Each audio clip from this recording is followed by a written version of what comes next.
Tanang mga kaoks na to, daghan magyog swito na po dali ng mga plangka. Kani mao ni sa ato ang steering o sa forward reverse, kambyada o sa kuan. Ibalik lang ako ni kay nag-request sa tuwa. Oh.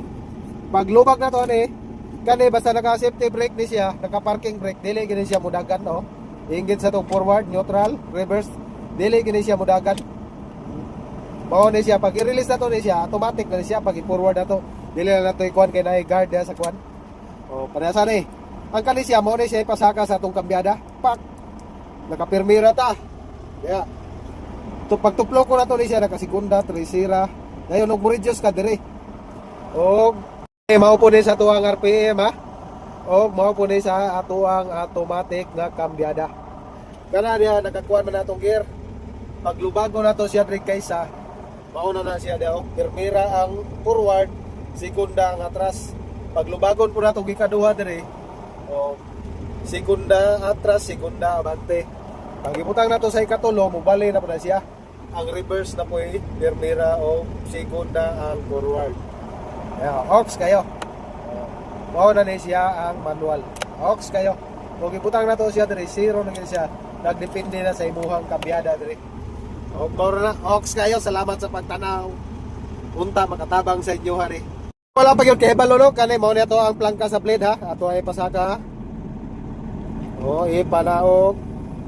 Og mao po nito ang plangka sa repair, wala rin sila naglayo kay naara ni sila tapa duol-duol rin. Mao ni. Pasaka. Pasaka. Padawon dito, padong sa tuo. Down. Og mao po nito ang patik og basta kay crosswise gyapon ni siya og kanay crosswise gyapon.